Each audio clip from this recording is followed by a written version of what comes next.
Looking Forward Our Way podcast addresses today's critical issues affecting adults in Ohio. We focus on issues that affect our money and our neighborhoods. Our expert guests are here to provide the information and resources needed to address those challenges. We are looking forward our way. Hi, this is Brett. You may have heard that Columbus is one of the fastest growing cities in the country.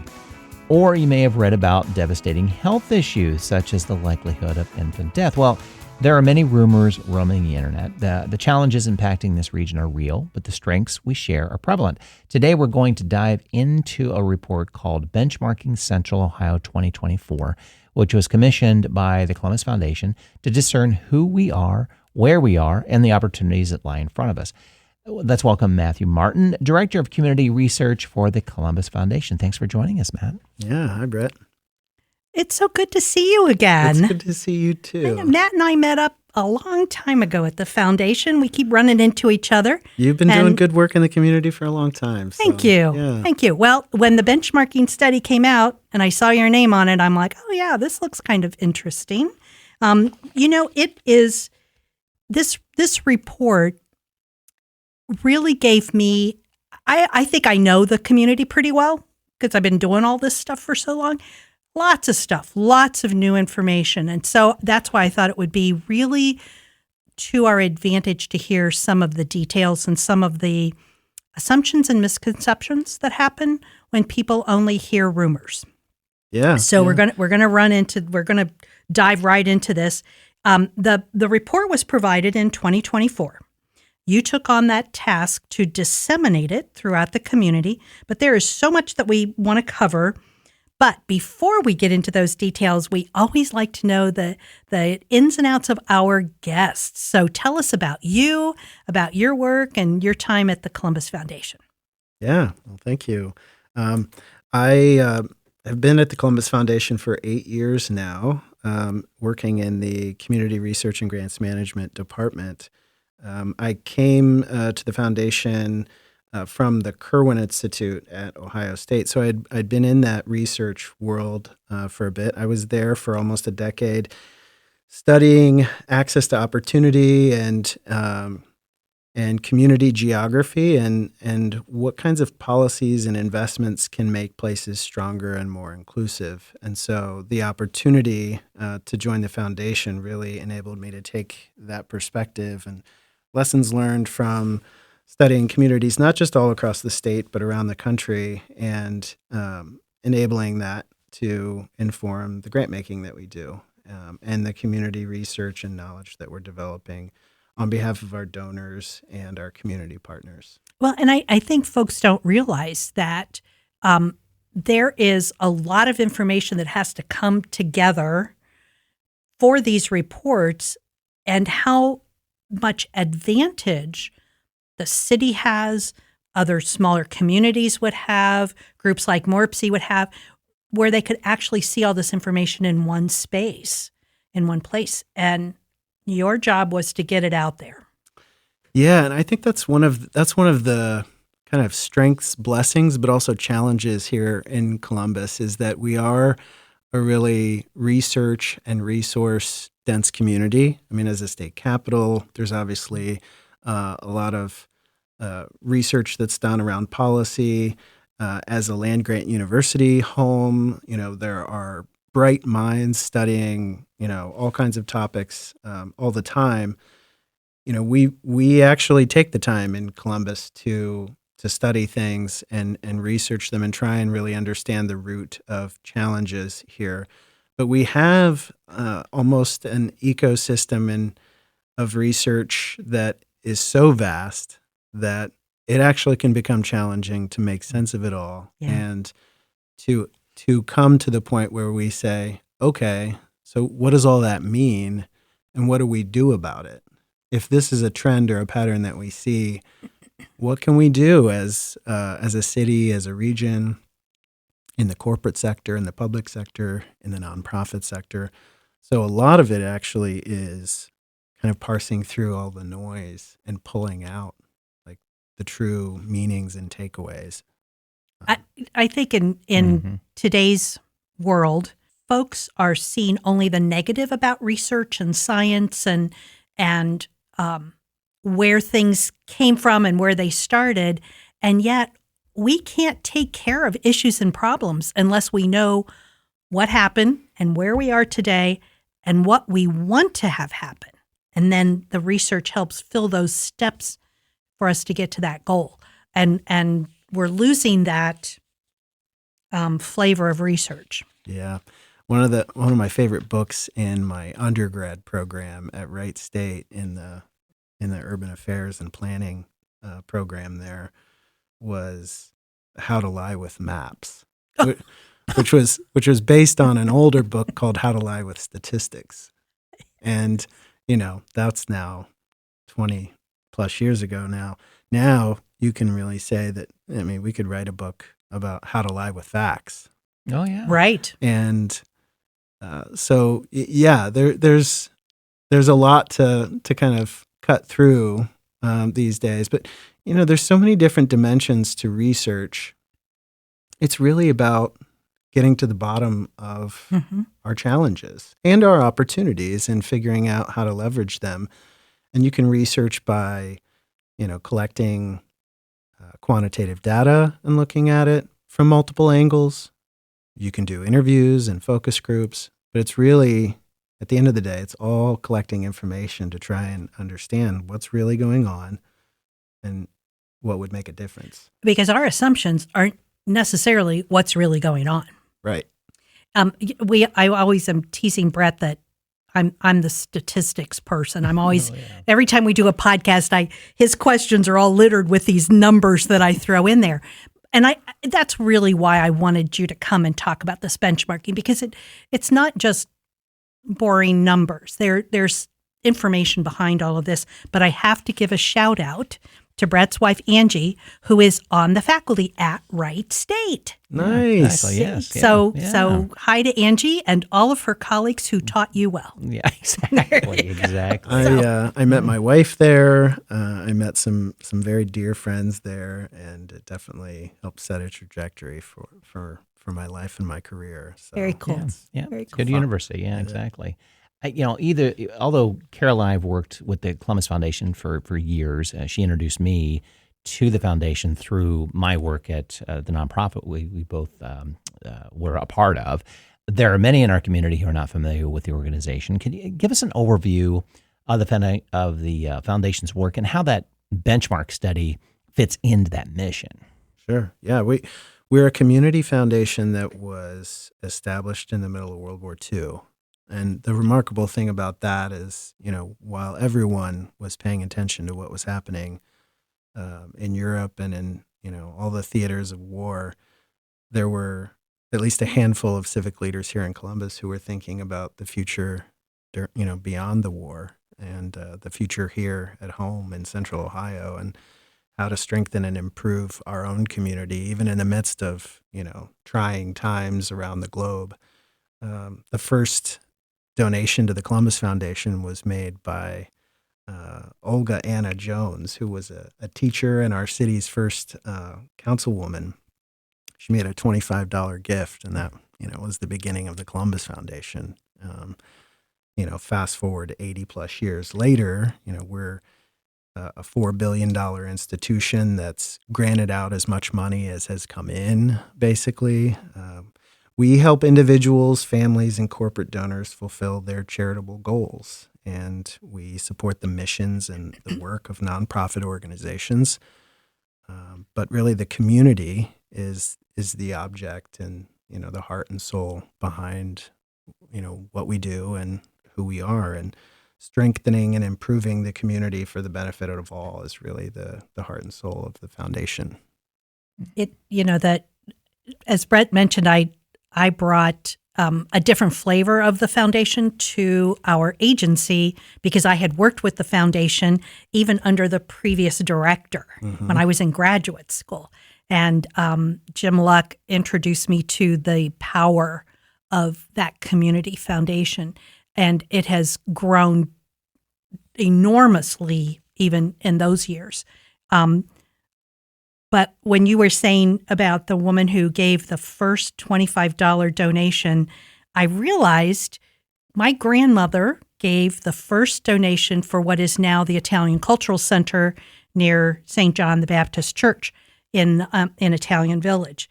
And it just all of a sudden that just hit me of how she showed me what her one little check could do. And the only reason she really was the first person who donated was because the pastor was visiting her and happened to mention that I was helping him get money. And so she wrote him out a check. Now that whole story now means a whole different thing for me. So thank you. Thank you for that. Yeah, there are families in Columbus whose names you would recognize from the names of buildings and really generous examples of philanthropy. But there are far more families and individuals who are giving much more modest amounts. But all of that adds up to a big impact annually, and over time. Mm-hmm. And there wouldn't be a community foundation with only a handful of donors. Absolutely. It's truly a community project. September, where we're not posting this podcast right away. We're actually taping it in September, and September is Philanthropy Month. So we celebrated last week with the folks at the Columbus Foundation, and big shout out to all of your colleagues at the foundation because they do a phenomenal job. Yeah, it's a really incredible team. It is. Okay, enough of all of my meandering here. This is why we have questions. So this 2024 report is actually the 8th edition of this series, going back to 2007.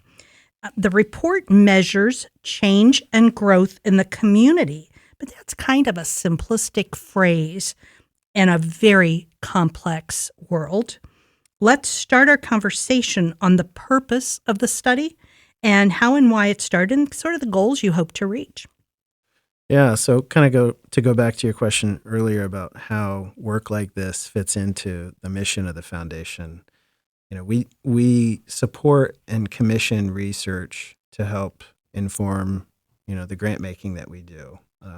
It's all part of what we strive for, which is the most effective philanthropy possible. And that community knowledge that's generated through that work certainly helps us make more effective grants, but it's also meant to do that for our donors and our community partners, the nonprofits that we support, so that as a community, we can achieve some alignment and some coordination in our efforts. This benchmarking series is really a key piece of that effort. As you said, it goes back to really the Great Recession, and its origin was in really wanting to take stock of where we are as a community, and it holds us up against a couple dozen peer regions. And that group of peers has changed over time throughout the series because as our community, as Central Ohio region has grown, the kinds of communities that we think of as peers, that's evolving a little bit. The kinds of communities that we aspire to be like or to be similar to has also changed. But if you think about, we're really wanting to have this regular check-in, the same way you would go, to your dentist every 6 months, or your primary care doc every year, just to, see how things are doing. You want to do that as a community, and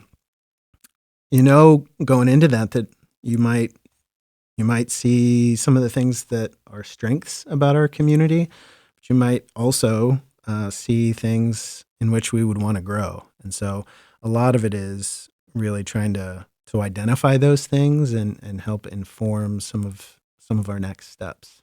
Mm-hmm. Yeah. Well, the study covers 10 counties around Central Ohio. It's a lot of people, a lot of land.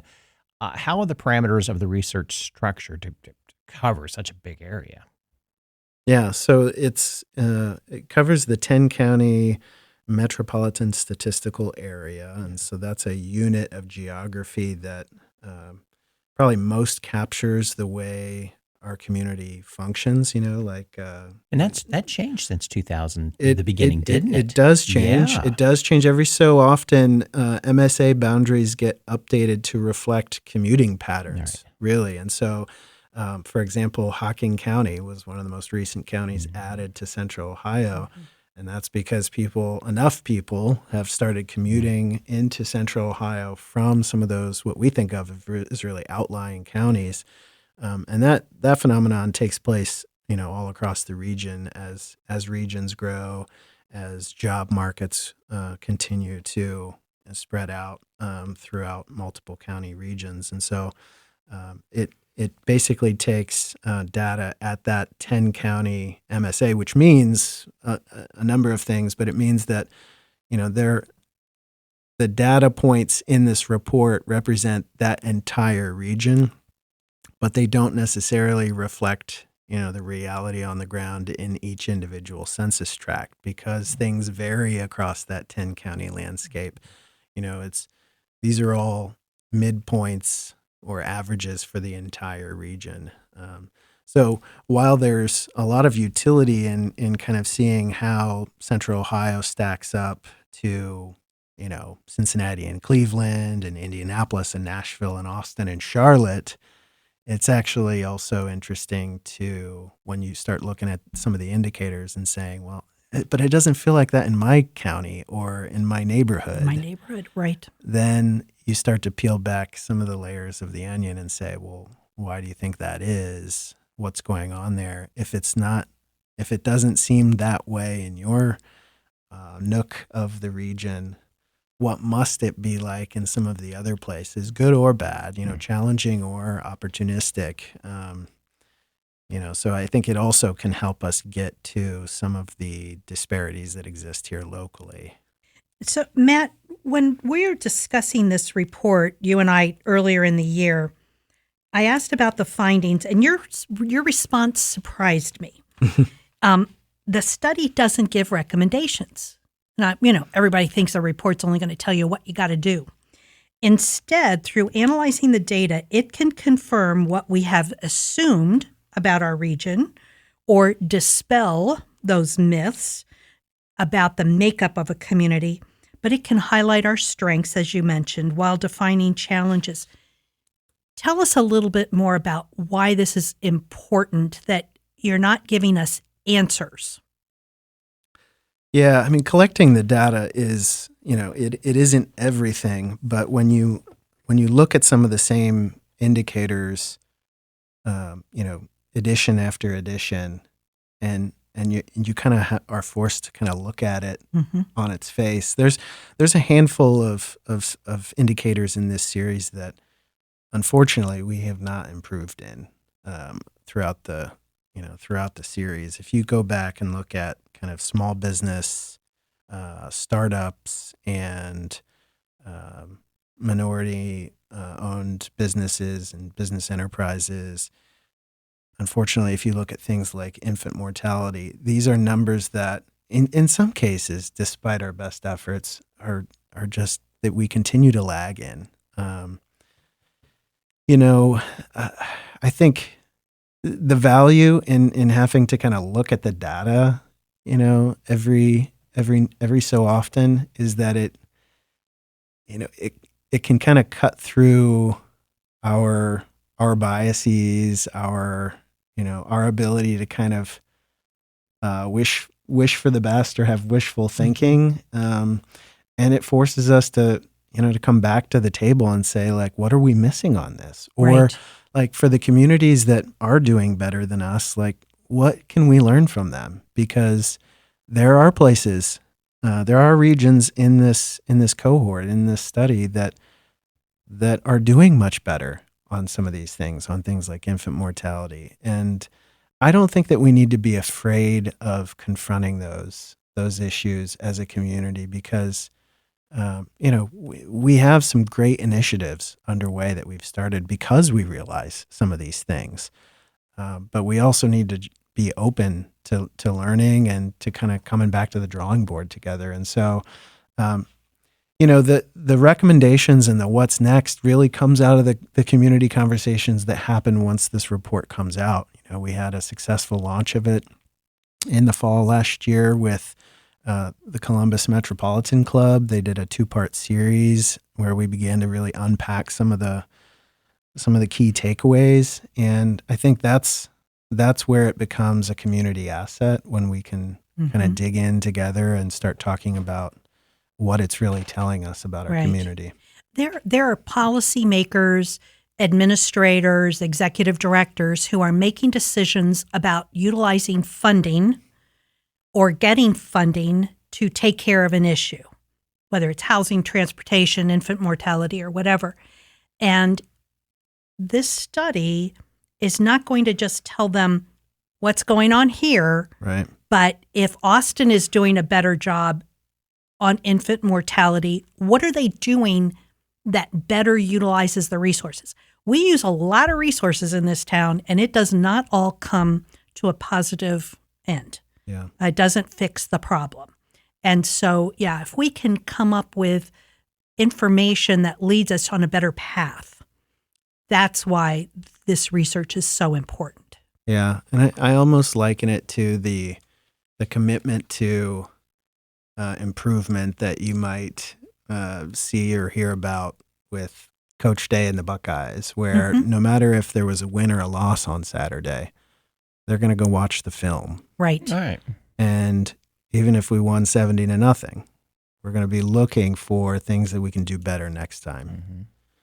So I think that's kind of the mentality that we can have as a community as well.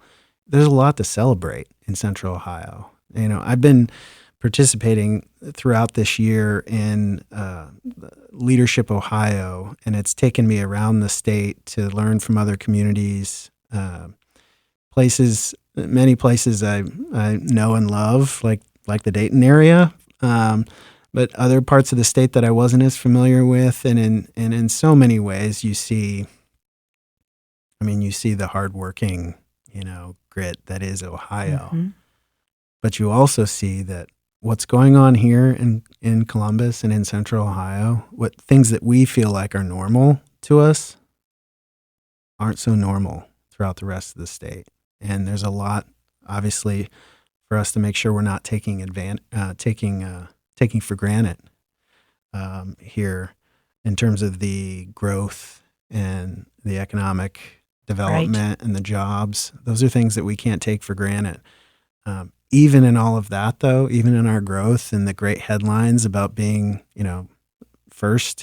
named first recently in economic development at a national level, that's great. But who's being left out of that? Who's not getting to participate in this growth? And it's not going to last very long, right? If everybody's not participating, right. And do we want to be the kind of community that is growing, but only 70% of the people get to really benefit from that growth? So the data is giving us a snapshot of the makeup of our community, like how old we are, where we live, home ownership or rent, race, native or foreign-born, where we work. Can you talk a little bit about who we are and what, if anything, makes us unique? Yeah. When you look at the things that we're sort of top of the heap in, so to speak, within this cohort at least, we're, even though from a demographic standpoint, we're also aging at a higher rate than maybe we used to. Among these regions, we're one of the younger regions. I think that's owing to obviously our strong university presence, and that's not even only Ohio State, but it being the scale that it is.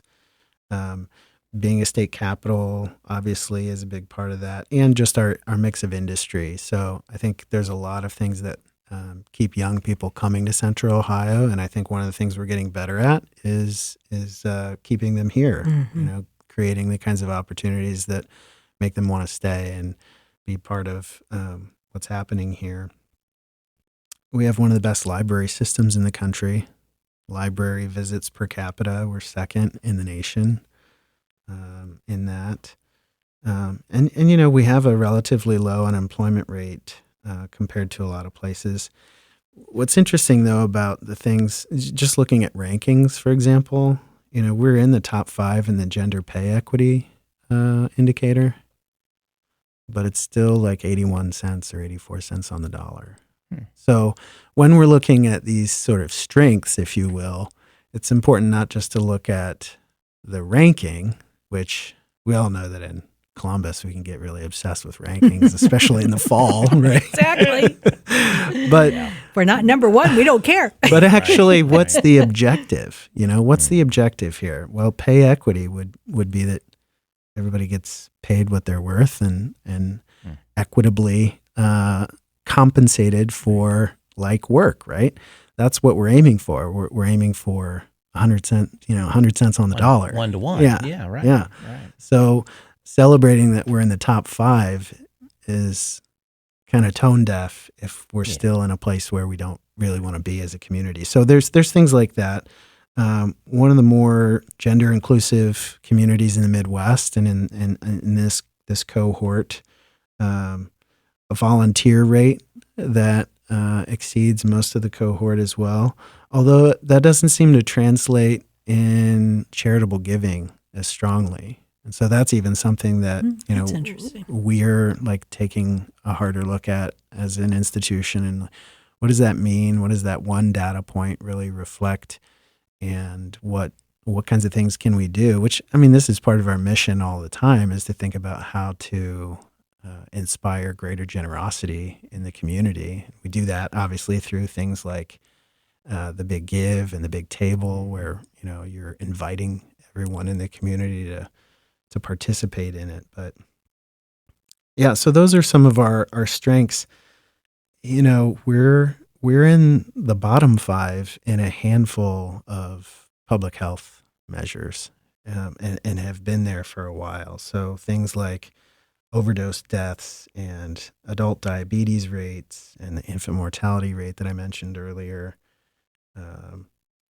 Those types of things are really concerning because, on some of those, it's not like we're caught off guard. We've been paying attention to some of those things and working on them, and yet still aren't seeing the kind of progress that we would want to as a community.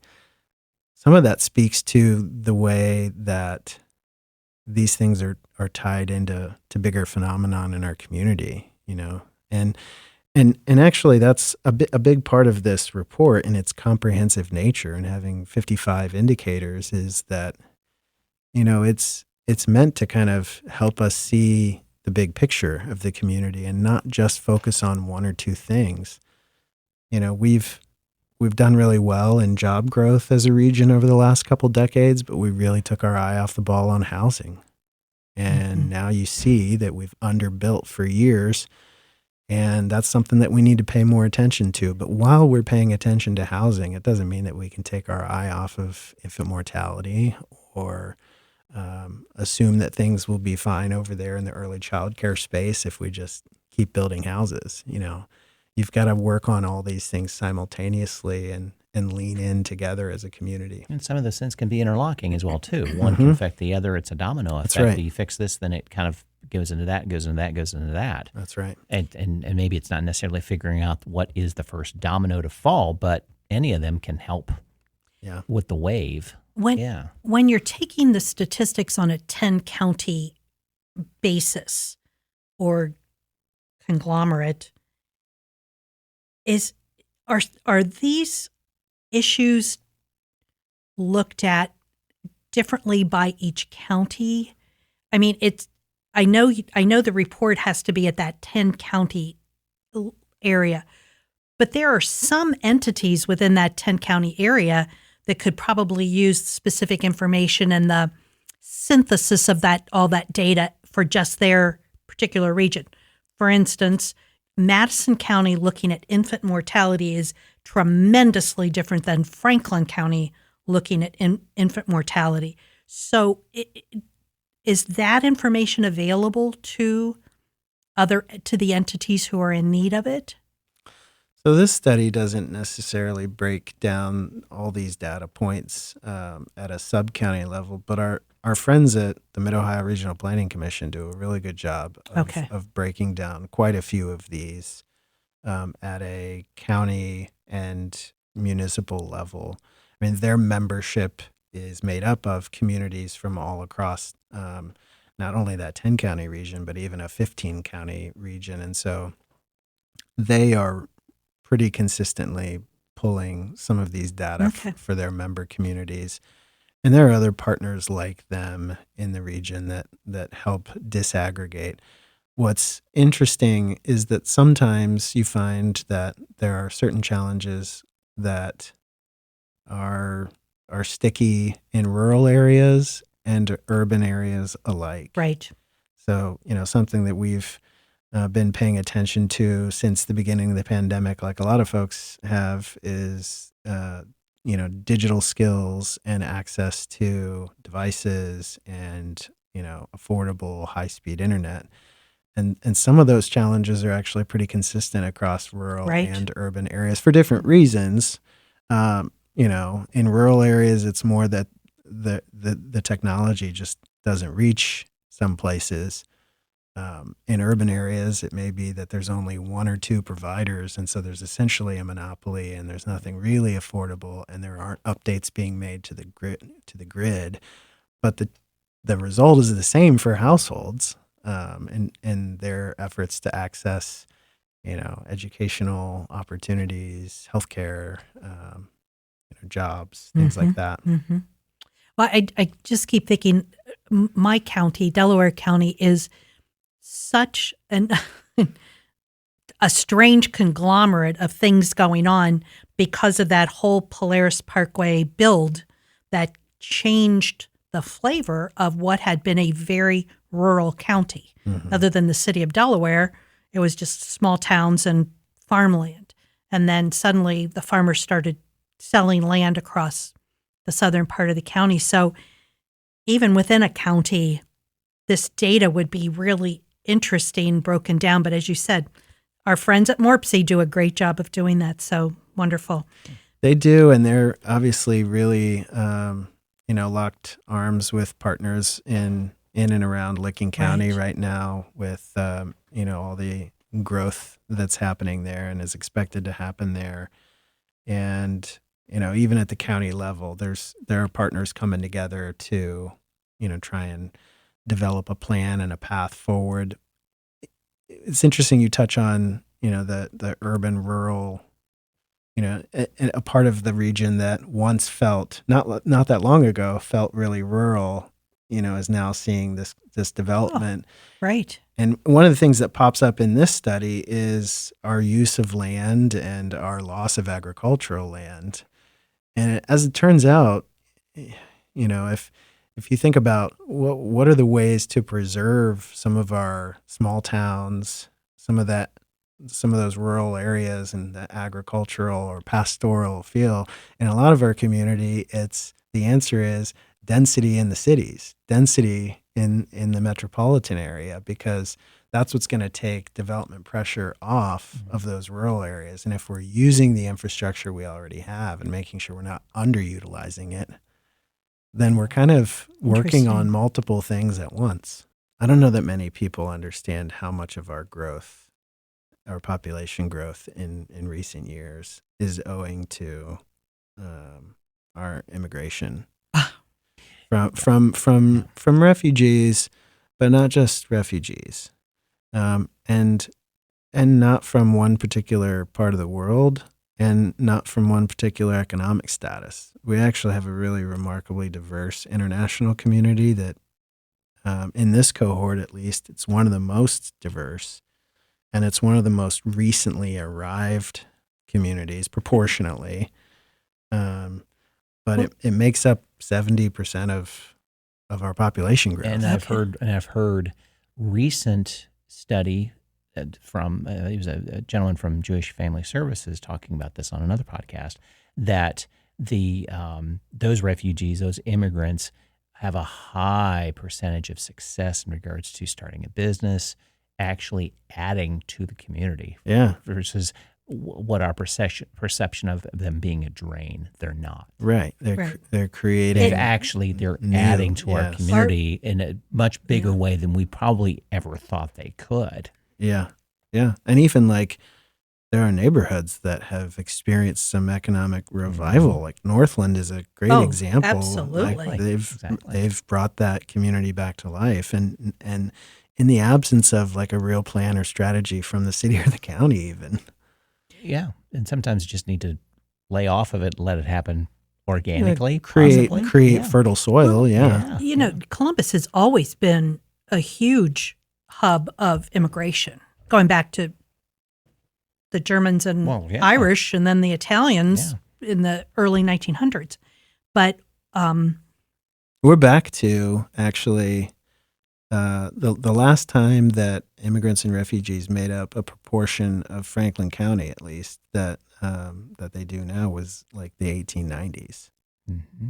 Mm-hmm. But it's also from many more places around the world than it was at that time. Right. Okay. Right. Yeah. Well, we'll add that section. Just what you said. That's perfect. That's a nice drop. You want to go right into the benchmark compared to Central Ohio to 22 other cities? I can. Do you need to ask a question? I think I can. When he started talking, we'll just add that because you had just talked about cities and that sort of thing. Adds right to that. Okay. Yeah, I don't think there's a question that has to be added before that. So I love it. Is that okay? Yeah. I want to just make sure that we've got all the. Yeah. If you did all the work to put your notes together, right. Sure it's a great addition. But I can splice that right in there, and then we can go right to that question. Okay. Yeah. So Matt, you've mentioned the word cohort a couple of times, and that's probably one thing we should make clear, that this benchmark is really a comparison of Central Ohio to like 22 other city SMSAs across the country. How do we compare with these groups, and which areas should we concentrate on in order to maximize our resources and potential? Yeah, that's great. I mean, it's a good place to start, really. So the cohort is, there are some Midwest peers that, we would all be familiar with, like our sister cities here in Ohio, Indianapolis, Pittsburgh, even Chicago, which doesn't seem like a fair comparison because they're much larger, but it's a large Midwest region from which we can obviously learn some things. But it's also got some regions from other parts of the country. So southern cities like Nashville, Jacksonville, Charlotte, Southwest, including Austin and, some West Coast, Sacramento. Some of these are not necessarily regions we would think of really as peers, but there's something in each one of them that we can learn from. There's a handful of ones that are looked to right now, I think, in a lot of different circles as our nearest peers, like Austin, Nashville, Indy, and Charlotte, which incidentally just passed us to become the 14th largest city in America. Charlotte did. which was something that I think you could see coming in some of the most recent because census data. We've been 15 for a long time, and we only popped up to 14 recently. Yeah, and it's not something that I think we have like a ton of control over, or two, like really matters all that much. So that's at the city level. Kind of bragging rights kind of feel to it. It is. It is. It's those three last people who moved to Charlotte, probably from Ohio. Probably. Exactly. And it's not because we're not growing. I mean, we added 30,000 people in a time where they added 60 plus thousand. So they're just, and that's emblematic of the South. Anyways, I mean, southern and southwestern cities are just growing faster than a lot of Midwest cities. We're one of the fastest growing metros in the Midwest, and I actually think that becoming preoccupied with growth itself can at times do us a disservice, because if we were growing faster right now, that would just be more housing units that we're falling behind, just as an example, So we're at this pace of growth right now that, keeps attracting investment and some good attention and some jobs, but at a rate that, if we continue to put our minds to it and move forward with a regional strategy around housing, like it's actually more reasonable to think that we can build for our growth at a 2% rate than at, say, an 8% rate, which is what Austin grew at. Well, and your point of the Charlotte overtaking us and that sort of thing. So, okay, that begs the question, number one, or two questions. One, were they able to handle that growth? I think that remains to be seen. Right. But yeah. And if they did, how did they do it? Yeah. Right. And what can we learn from that? Right. And probably the answers are what we just talked about. They figured out the housing problem, if they had one, or how did they do it? Well, this housing thing is not unique to Central Ohio. The regions around the country are facing that, and they're doing. It's a mixed bag across the board as to how they're doing. A lot of it comes back to state policy. And that's actually something that when you're looking through this benchmarking report, you kind of need to have one eye on state politics or state policy around certain things, because that's what determines what's possible in some of these regions is what's going on in their state house. So there's some really interesting things happening, for example, in Minneapolis with their housing. But a lot of it is enabled through both the combination of what's happening at the local level and the state level. Yeah. Child care is a big one. Yeah. Early child care really comes back to state policy a lot of times, and where we could do better as a region.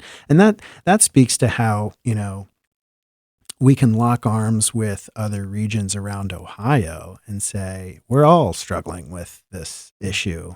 And, it would serve all of us, not just large regions, but like I'm from the Mansfield area. There's Mansfields and Springfields and Dayton's and everything in between that would benefit from, growth and improvement in education, in early child care, and that would trickle to workforce and labor force participation rates and things like that. So when you see things across this 22 region cohort that are really different, one of the questions that you can ask is, well, what's happening in Tennessee or North Carolina?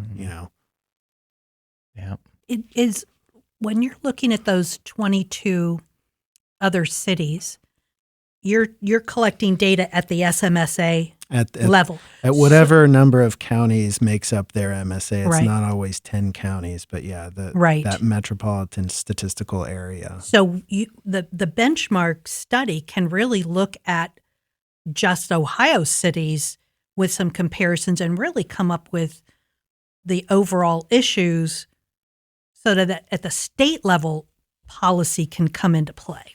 Yeah. Okay. Yeah. I mean, there's only the two, Cleveland and Cincinnati, here in Ohio within this cohort, but, MSA level data for some of the other places around the state is also pretty easy to take a look at on some of these indicators at least. And I think that's part of what a next step is, from a report like this. The series of research studies has tremendous potential to support the work of local governments, which we just kind of touched upon there, nonprofits, economic development drivers, and more. Can you share any examples of this research data and information being utilized to create that needed change? If they've taken what they've seen, again, without giving any answers to them, but saying, okay, here it is. Yeah. So I think the first point is that, calling out each of the sectors is really important because, no one sector can really take on every aspect, every implication, if you will, from this report. So we really need to lean in together and leverage each of the sectors. And I think, what we at the Columbus Foundation often try to help everyone remember is that the nonprofit sector plays a really important role in that work. Yeah. It's we call it the heart work of of our community, but I mean there's really important things happening all across the nonprofit sector that touch on so many different aspects of our community. So, but the nonprofit sector and philanthropy can't do it all. So we need a strong public sector, and we need a strong, engaged corporate sector. So all that's really important for having takeaways. And you do see, I mean, it's a little early maybe to assess what is being done in light of this particular report, but given that it's now a long-standing series, I think we can point to things that our community is doing in the housing world, in the transportation world, things like Link Us, that's a great example of, one of the things that we are constantly highest in this benchmarking series is reliance on single occupancy vehicles, for example, and the percentage of our region that uses transit is lower than a lot of the other regions. And that doesn't just come back to, what surface is touching the ground on our transit lines, whether it's steel or rubber. It really comes down to, where does it go? Does it go where you need to go? Right. Does it come as often as you need it to come? And does it come as late as you need it to come, or as early as you need it to come? And those are things that CODA, in partnership with others in the region, have really been tackling. And that's what even voters, went to the polls last fall to support, which, with the bus rapid transit program. So I think there are things like that. There certainly, again, with housing, but I do think that we're going to keep coming back to some of these things, some of these health things, and having to really, face them and lock arms, because they're not maybe so simple, and it takes all the sectors, and it takes thinking about our community in a really comprehensive way, and not just in kind of an episodic or isolated way. Mm-hmm. The Linked Us program is just, when that really, it becomes reality, is going to be a huge change for many people who need to get from point A to point B to work. Yeah. I mean, it's not just adding bus lines. There's a lot going on. But it added the recreational dimension as well, too. Exactly. So that helps, small business. Helps soften the blow that's only one thing. Right. Absolutely. Right. And that's actually what makes Link Us, there's something in that for everyone because of that. Right. Exactly. Right. But the other thing, too, that Columbus City Council's, the whole new zoning ordinances that are being changed.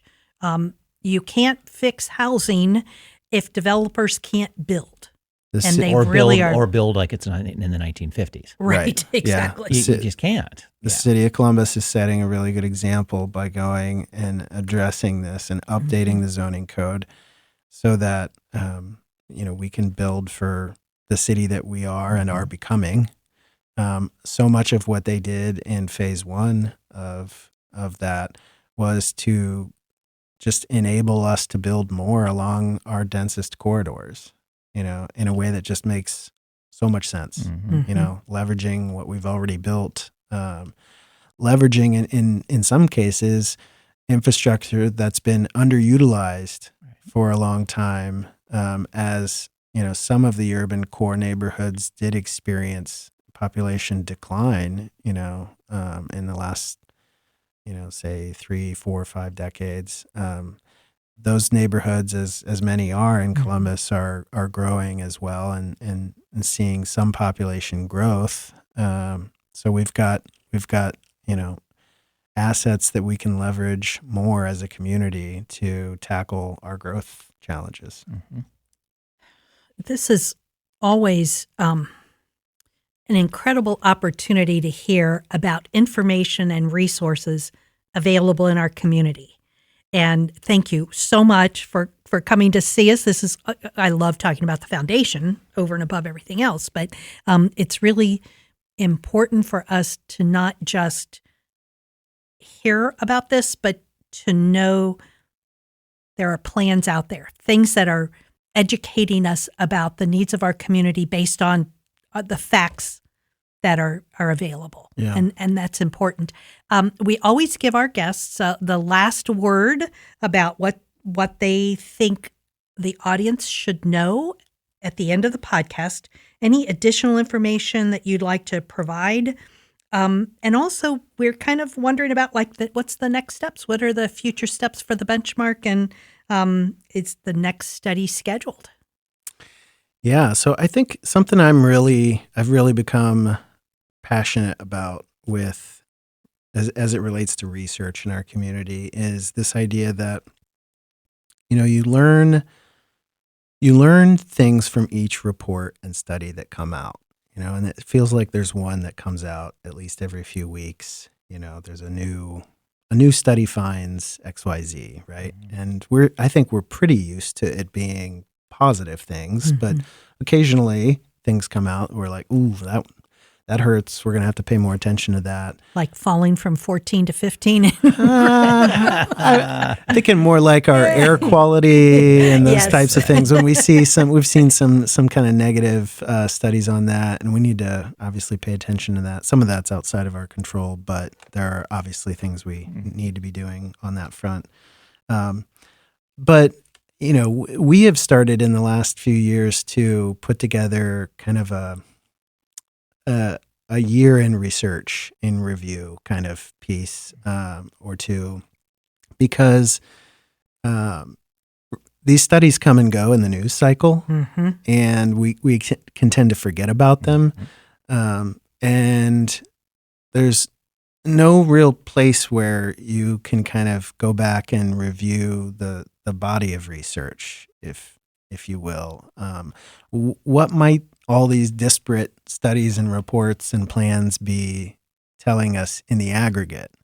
And so we've really, again, in as part of that mission of generating community knowledge that can serve and support the most effective philanthropy possible, we've taken up the challenge of trying to pull all that together and to pull out the insights. And so in addition to reports like this one, really pointing to here's what you might have missed this year. Here's what, you may have seen a headline on this, but here's how that fits into and contributes to this broader landscape of research. And as you said earlier, Brett, there's things that are related and might, an improvement in this area might make for an improvement in that. So if we're creating more trails, we might be contributing to, a reduction in that diabetes rate. Right.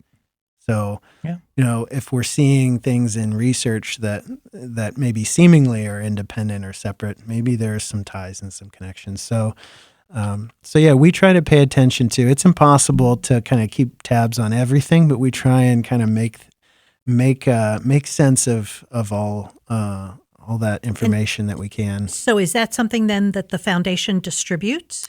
Yeah, we've been publishing it on a LinkedIn newsletter called Meeting the Moment the last couple of years. Okay. That is something that we staff contribute to. So you'll see pieces on, education, on growth, on the arts, and it's really pulling on expertise across the staff. It's meant to, that title is really meant as so much of our grant making is to really help us as a community meet the moment, meet these times, the challenges that we face in this season that we're in. And so that's a great resource. What I would say as far as what's next for this series is, you can only update this study so often because, 55 indicators, they don't all get updated annually or on the same cycle. So you got to give it a couple of years usually between each edition to where there's updated data for the whole data set. So we are kind of beginning to plan for the next update. 2027, as you mentioned earlier, the series starting in 2007 would be the 20th anniversary. So we're kind of thinking of that as a way to kind of lift up the series as a whole and its value, but also the next set of updates. And, that one will have some of the first, what we hope will be kind of post-pandemic. I mean, what was unique about this particular study is that the last one came out in 2019, right before the pandemic. And so this one coming out in 2024 with really data from 2023, 2024 was kind of the how are we doing coming out of COVID edition. I think the next one is going to give further view to that, along with changes that are happening as a result of federal and state policy and funding cuts and things like that. So it'll be interesting, for example, to see with things like our library system, if we're seeing the same kind of usage and access that we've I think enjoyed here for some time. See how other regions are dealing with some of those same challenges and cuts. So that next one's going to have its own unique value. So that's kind of what we're thinking. And we're always, thinking about how to engage the community in that dialogue as well. And so what kind of, maybe some of your past guests even, but like, where's the expertise in our community? And how can we lean on that for insight about what some of this data is telling us? So we're always looking for those types of opportunities as well. Sounds to me like a PhD dissertation in the making. The last thing I would mention is, we just announced at our annual meeting earlier in September the launch of a couple new initiatives.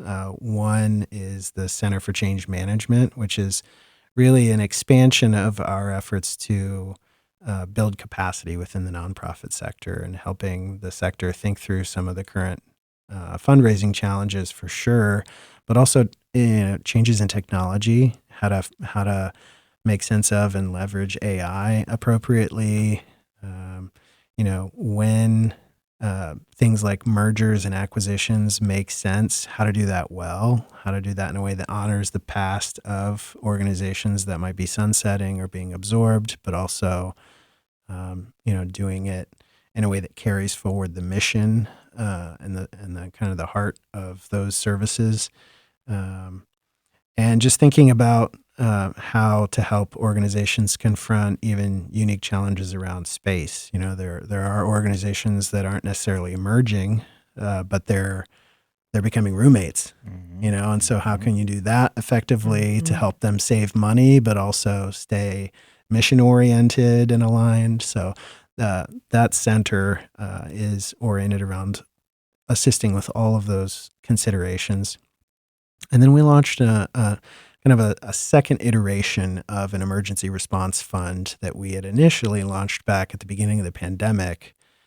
This one is really oriented around helping organizations face the funding climate that we're in now with federal and state cuts to things like SNAP and other public benefits and other sources of funding that are really important resources for the sector that they're not sure they can count on anymore. So looking forward to launching that and doing some hopefully strategic grant making in that space as well. Audience, don't forget, we will have all of this information, all the resources listed on the podcast show notes when we post the podcast. And it's going to include links to the actual report itself and all of the other items that Matt has mentioned. So thank you so much for all of this wonderful information. We really appreciate your time and expertise coming in to see us today. Yeah, thank you, Carol and Brett. Yeah. It was great to be here with you. Many thanks to our expert guest, Matthew Martin, Director of Community Research for the Columbus Foundation, for joining us today. Listeners, thank you for joining us as well, too. You're going to find the contact information and resources we discussed in the podcast show notes and on our website at lookingforwardourway.com. And we are looking forward to hearing your feedback on this or any of our other podcast episodes. The views and opinions expressed by the experts interviewed on this podcast are their own and don't necessarily reflect the views of the podcast hosts or any affiliated organizations. The information provided in these interviews is for general informational purposes only and should not be considered as professional advice. Listeners are encouraged to consult with qualified professionals for specific advice or information related to their individual circumstances. The podcast host and producers don't endorse or guarantee the accuracy, completeness, or reliability of any information provided by the experts interviewed. Listener discretion is advised.